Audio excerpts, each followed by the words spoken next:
राधे राधे मेरी YouTube family. तो चलिए आज मैं आपके साथ शेयर करने जा रही हूँ एक लौकी की खीर की रेसिपी। लौकी की बहुत सारी रेसिपी मैं आपको दे चुकी हूँ, तो खीर की रेसिपी मेरी रह रही थी और आपके कमेंट भी आ रहे थे कि दीदी लौकी की यानी कि घिया की खीर की रेसिपी हमारे साथ शेयर कीजिए। अब लौकी जो है हमारे घर में ही लगी हुई है और मेरे घर में तो आए दिन 3-4 लौकी आती ही रहती है। मतलब एक दो तो कहीं गई नहीं है, एक दो लौकी डेली आती है। तो अलग अलग रेसिपी मुझे अपने घर में बनानी होती है ताकि बच्चे खाते खाते भी बोर ना हो और प्यार से मन लगा के खाना खा ले। तो सुबह का ही अभी टाइम हो रहा है। सबसे पहले मैंने इस कढ़ाई में दूध निकाल लिया है। जैसे रात में दूध को पका के रख देते हैं ना, तो बस मैंने थोड़ा सा मलाई हटा के इस कढ़ाई में दूध निकाल लिया है और इसको इंडक्शन पे चढ़ा दिया है।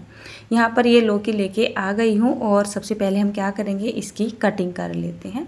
तो ये करीब होगी 1 किलो के जितनी लौकी, 1 किलो से ज़्यादा ही हो सकती है, कम नहीं होगी। तो ये जो लौकी हल्की सी ना पक सी गई थी, मतलब थोड़ी सी कैड़ी कैड़ी सी भी हो रही थी, जिसको अक्सर पकी भी बोलते हैं और लोग फेंक देते हैं। तो मैं इस तरीके की लौकी कभी भी फेंकती नहीं हूँ। मैं क्या करती हूँ, जैसे लौकी थी इसको पहले मैंने काट लिया और जो इसका अंदर वाला गूदे वाला हिस्सा होता है जिसमें बीज भी होते हैं जो कि थोड़े कैड़े से हो जाते हैं तो वो गलने में दिक्कत करते हैं, उनको निकाल के साइड में कर देती हूँ। और छिलका भी अगर थोड़ा सा कैड़ा सा हो जाता है ऊपर से तो मैं इसको इस तरीके से थोड़ा चाकू से मोटा मोटा सा उतार देती हूँ। अब ये जो हिस्सा हमारे पास बचा हुआ है ये काफ़ी सॉफ्ट होता है और आसानी से पकने में भी आ जाता है। तो इसी तरीके से मैंने सारी लौकी को काट के मतलब तैयार कर लिया है। उसके बाद मैंने यहाँ पर ये कद्दूकस ले लिया है और इसको हमें कस लेना है। तो इस तरीके से इस लौकी को हमें न तो ज़्यादा बारीक कसना है और ना ही ज़्यादा मोटा सा कसना है, मतलब मीडियम से दांतों से इसको हम कस के या फिर घिस के तैयार कर लेते हैं। तो चलिए इधर साइड में हमारा दूध भी गर्म हो चुका है। तो अब मैं क्या कर रही हूँ, इस लौकी को निचोड़ेंगे नहीं, ऐसे के ऐसे ही हम दूध के अंदर डाल देंगे। जैसे ही मैंने लौकी को दूध के अंदर डाला तो लौकी में अपना भी एक मॉइस्चर होता है जो कि गर्म होने के बाद ऑटोमेटिक ना रिलीज़ होने लगता है। तो मैंने देखा यहाँ पर जो कढ़ाई थी मेरी काफ़ी भर चुकी थी। अभी इसको पकने में भी टाइम लगेगा, इसमें काफ़ी उबाल भी आएगा तो उससे दिक्कत होने वाली थी। मैंने क्या किया, कढ़ाई के मैं दूध और लौकी को मैंने एक बड़े से बर्तन में ट्रांसफ़र कर दिया है, यानी पलट दिया है। यहाँ पर ये लौकी थोड़ी सी कमी दिखाई दे रही है ना खीर, लेकिन ये जो भगोना है ना ये बहुत बड़ा है। चलिए जब तक लौकी पकती है यहाँ पर हम आगे का एक बेस तैयार करते हैं।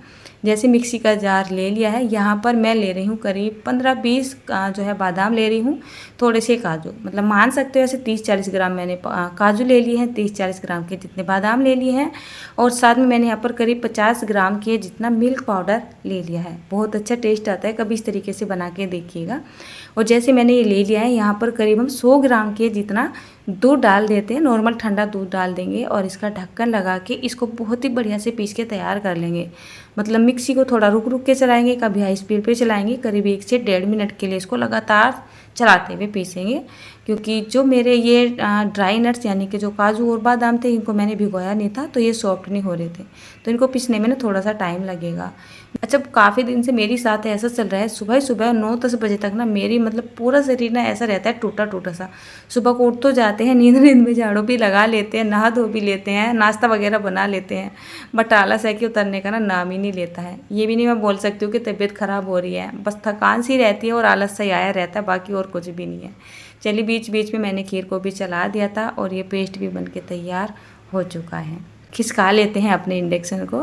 तो ये गैस बचाने के चक्कर में मैंने इंडक्शन चलाया हुआ है, जो मतलब प्रोसेस जिस खाने का थोड़ा लंबा चलता है और धीरे धीरे पकने वाला चलता है ना, तो क्या करती हूँ अपना इंडक्शन ही चला लेती हूँ। क्योंकि इंडक्शन एक ऐसा हमारे पास उपकरण है जिसको लो भी कर सकते हैं, हाई भी कर सकते हैं और गैस वगैरह फूकने की ज़रूरत नहीं रहती है। बिजली का बिल आता है कोई बात नहीं ठीक है। तो खीर में लगातार उबाल भी आता जा रहा है। मैंने इसमें थोड़ा सा दूध और भी डाल दिया था और ये बनाया हुआ पेस्ट भी यहाँ पे मैंने डाल दिया है।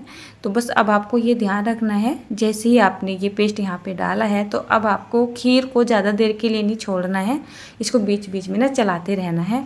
क्योंकि इसमें काजू बादाम का पेस्ट था जो कि नीचे तली पे जाके लग जाएगा, तो डालने का कोई फ़ायदा नहीं होने वाला है। मिल्क पाउडर डाला है तो खीर बहुत जल्दी से गाढ़ी भी होती चली आएगी, साथ में इसका टेस्ट भी बनता चला आएगा। खीर को कम से कम मैंने 1 से 1.5 घंटे के लिए लो फ्लेम पे पका लिया था। जब तक आपकी खीर का कलर हल्का सा लाल ना हो जाए, उसमें गाढ़ापन ना आए, ऊपर ना मलाई वाली पपड़ी ना जम जाए, ये समझ लीजिए चाहे आपकी खीर चावल की हो या किसी और चीज़ की हो या फिर आपकी इस तरीके की लौकी की खीर हो, वो बनके तैयार नहीं होती है।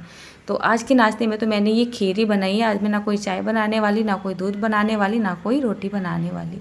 इस टाइम इसमें उबाल भी बड़ी तेज़ी से आ रहा है, तो इसको मैं 1 मिनट के लिए भी छोड़ नहीं पा रही हूँ। मेरी पूरी नज़र इसी पे ही है।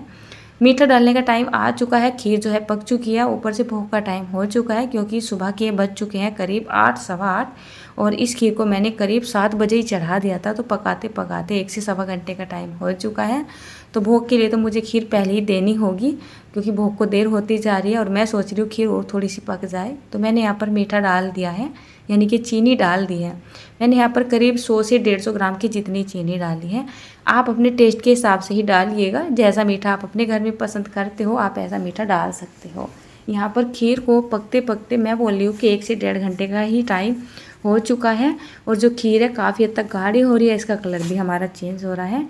एंड टाइम में यहाँ पर 3/4 चम्मच के जितना इलायची पाउडर और लास्ट में थोड़ी सी किशमिश डाल रही हूँ।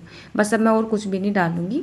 इसमें से मैंने खीर निकाल ली है, कुछ खीर मैंने भोग के लिए अंदर भी पहुँचा दिया है जो कि आपको कम नज़र आ रही है, तो उसी वजह से नज़र आ रही है। तो चलिए हमारे घर में भोग भी लग चुका है, टाइम आ चुका है हमारा खाने का। तो मैं ज़रा इसको सर्व कर देती हूँ।